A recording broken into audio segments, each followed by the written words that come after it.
Bismillahirrahmanirrahim. Assalamualaikum warahmatullahi wabarakatuh dan salam sejahtera. Sekalung penghargaan kepada pengacara bicara, kombinasi kehakiman penegak kebenaran, penjaga masa, akur dengan detik-minit. Hadirin hadirat, tunjang model insan berwawasan dan generasi warga dewan yang budiman. Selamat bertemu dan sambutlah salam perpaduan, salam madani. Potensi bahasa Melayu di pentas antarabangsa, itulah mauduk pidato yang diamanahkan kepada saya. Pernyataan David Cradle, pengarah The English Company United Kingdom, dalam jurnal The Future of Language pada 27 Februari 2004, bahawa bahasa Melayu merupakan salah satu bahasa yang amat pesat perkembangannya. Sebelum saya mengupas hingga ke dasar, terlebih dahulu saya perjelaskan maksud mauduk pidato saya. Frasa potensi bahasa Melayu merujuk kepada keupayaan, kemampuan bahasa Melayu. Manakala frasa di pentas antarabangsa pula bermaksud kedudukan tahap yang paling tinggi di seluruh dunia. Secara tuntasnya, pidato saya akan membicarakan mengenai kemampuan bahasa Melayu mencapai matlamatnya untuk berkembang maju pada kedudukan yang tertinggi dan boleh digunakan oleh semua lapisan masyarakat di seluruh dunia. Marilah sama-sama kita hayati pidato saya melalui 3 fokus bicara yang berbeza. Hadirin dan hadirat sekalian, indikator saya yang pertama, bertunjangkan bahasa Melayu berpotensi sebagai bahasa komunikasi dan bahasa perbualan harian di seluruh dunia. Menurut Nelson Mandela, mantan Presiden Afrika Selatan, bahawa bahasa mampu mengubah perspektif manusia dan membuka mata dunia. Tanpa kita sedari bahawa bahasa Melayu telah digunapakai oleh bangsa asing sama ada pada zaman para misuara atau pada zaman penjajahan. Contoh bukti yang nyata ialah United Nations Educational Scientific dan Cultural Organisasi UNESCO atau Pertubuhan Pelajaran Sains dan Kebudayaan Bangsa-Bangsa Bersatu mengiktiraf surat-surat Sultan Kedah dalam bahasa Melayu dan persuratan Jawi pada abad ke-19 kepada Kerajaan Inggeris satu ketika dahulu sebagai salah satu warisan dunia.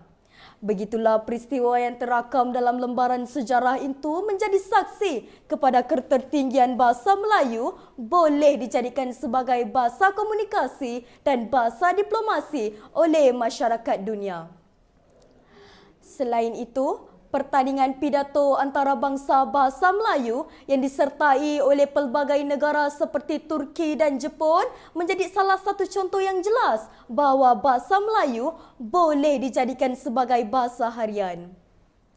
Tegasnya, bahasa Melayu yang sering diamalkan di ASEAN mampu dan berpotensi dijadikan sebagai bahasa perhubungan. Hadirin yang dihormati sekalian, indikator saya yang kedua, di bawah lembayung bahasa Melayu berpotensi sebagai bahasa ilmu di persada antarabangsa. Apabila Islam datang ke tanah Melayu pada sekitar abad ke-10, bahasa Melayu mengalami interaksi dengan bahasa Arab dan bahasa Parsi. Seterusnya, potensi besar bahasa Melayu ini sudah diangkat menjadi salah satu sukatan pengajar kepada penutur asing sama ada di dalam negara maupun di luar negara. Kementerian Pengajian Tinggi dengan kerjasama Dewan Bahasa dan Pustaka telah merencanakan serta memulakan usaha merancakkan pengantarabangsaaan bahasa dan persuratan Melayu dengan mewujudkan pusat-pusat pengajian bahasa Melayu di seluruh dunia seperti di Eropah dan Amerika Syarikat. Di Eropah, pengajian pertama bahasa Melayu yang dimulakan di Perancis pada tahun 1841. Manakala di Amerika Syarikat pula, kuliah pertama bahasa Melayu yang dimulakan di Cornell University pada sekitar tahun 1880-an. Tetapi terhenti dan disambung semula selepas Perang Dunia Kedua. Hal ini telah meyakinkan kita bahawa bahasa Melayu boleh dijadikan sebagai bahasa ilmu dan seterusnya boleh dibuat sebagai bahan rujukan dalam apa-apa jua kajian. Hadirin yang disanjungi sekalian, indikator saya yang ketiga, berpasak kepada bahasa Melayu berpotensi sebagai bahasa ekonomi dan perdagangan antarabangsa. Pada tahun 1997, Dewan Bahasa dan Pustaka telah memperoleh kelulusan Kabinet untuk menggerakkan Majlis Antarabangsa Bahasa Melayu MABM dengan lebih aktif.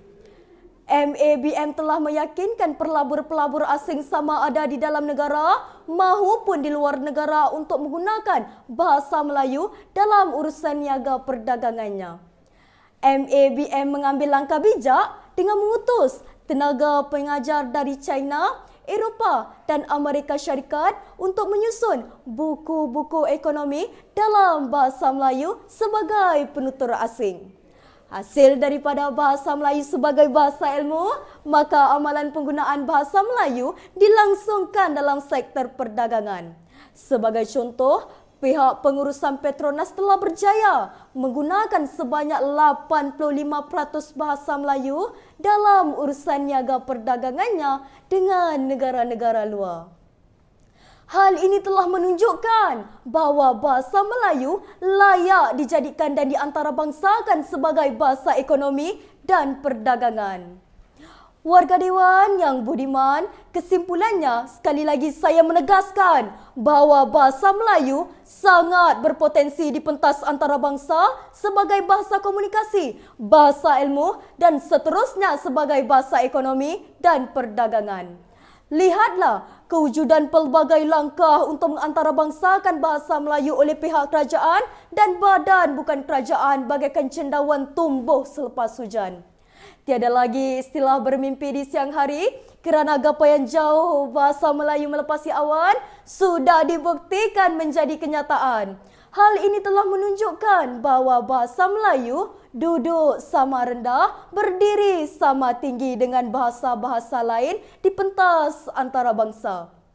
Sebelum saya mengundurkan diri, izinkan saya melafazkan serangkap pantun. Suara jentayu menyeri maya, helang hinggap di perbatasan. Bahasa Melayu ke pentas dunia, menjulang tekad bangsa berwawasan. Sekian, wabillahi taufik wa hidayah. Wassalamualaikum warahmatullahi wabarakatuh.